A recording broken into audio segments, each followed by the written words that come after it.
Brian set. 3, 2. Hi, I'm Troy and welcome to BLockBlaze. So our Lego, should I call it addiction or Lego building, it's actually started when I was a kid. I used to build Lego a lot, and then as you get older you forget about Lego, you move away from toys and you go into the big wide world and start working. And then got married, and my firstborn Callum, he was about 18 months old. I bought my first set and it went on from there. The Nexo Knights range started, basically Callum received a gift, and I ended up playing with it more than he did. So I just liked the minifigures, and the build was really good. So I decided, well, let's see what other sets there are, and I bought the book, which had all the complete series in them, and I thought, well, let me see if I can collect all of them in the book. I like it because of the minifigures and the detail in the sets and the playability. There's so much playability, especially on the mechs. What really caught me was the bots on the Nexo Knights side, and on the goblins and the Jestro and all the bad guys. The colors as well. You get, especially the 2016 range. The blues and the orange, the luma orange, and it's just actually, you wouldn't think it would go nicely together until you see it on a set.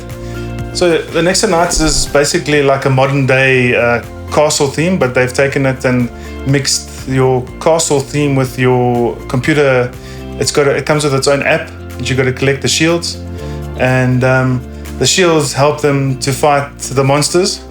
The shields give them abilities to be able to fight the monsters. They can, the different shields, there's explosions, there's potions, there's banana bombs, which explodes the bad guys.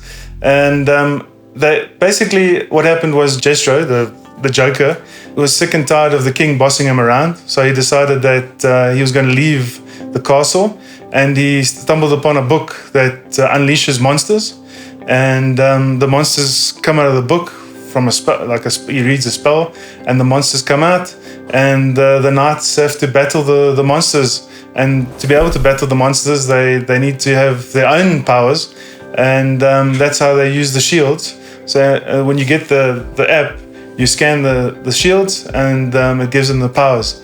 And as the series went on, you were able to put your 3 shields together, scan 3 shields, and then you got more powers, and those powers obviously would give you 3 times the power to fight off the bad guys. What generally tends to happen with monsters is they attack in numbers, and it's only up to 5 good characters and their skills to fight off the bad guys. There's also Robin. He's like a page, if you can call it.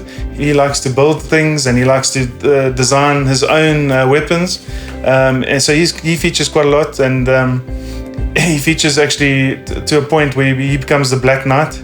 No one really knows it's Robin, but he plays quite a vital role. Then you've got the Wizard. Something I should mention is that the Wizard is quite fundamental, because without the Wizard, then you won't have the shield. Murloc 2.0, as he's known. He dies, and he gets sucked into a computer program, and he's very important to the whole, to bringing together the whole Nexo Knights to defeat the monsters, as he creates the shields that the Nexo Knights use to fight the monsters. And as it goes along right to the end, then the computer becomes even more computer. Literally, they get viruses, and they start battling each other through viruses, and it's when they turn black and characters get a bit darker, and that's unfortunately where Lego kind of stopped the range. So you started with 2016, so this is what you see in front of me is the 2016 range. To me, it's the nicest. That's why I got into it. And then you went on to the rock theme, which was grey and purple, rock monsters. And then you moved on to the black and green for the bad guys. And that was more like showing it was a virus. They would capture the wizard, and they would just cause havoc. As you'll see the wizard in a lot of the sets in the background, in the castles, and then the mechs, and then the rolling fortress. The knights, the good guys, pretty much stayed the same, but their colors got richer. the oranges got a lot brighter, a lot of mixtures of gold in the minifigures. There's a lot on the minifigures. So they've got their shields, they've got their armor, they've got their helmets. So if you start peeling back, you see a lot of detail in the minifigures themselves. And then when you put the armor on, it's just the detail just gets bigger and bigger. So a lot of people prefer to play with the figures without the shields on, because it gives them more ability to place them in positions where they can fight. Some people like the shields on. Some people find it a bit distracting having all the shields on. I know there's been a couple of reviews I've read where the people actually don't like the shields at all. I think it distracts from the minifigure. But for me, it's all about the detail on the minifigures. There's so much detail. If you run through the torsos, through the main bodies, the faces, most of them you get alternative faces. On the bad guys, you get alternative faces, and then you've got a mixture of mix and technology that gets added into it, and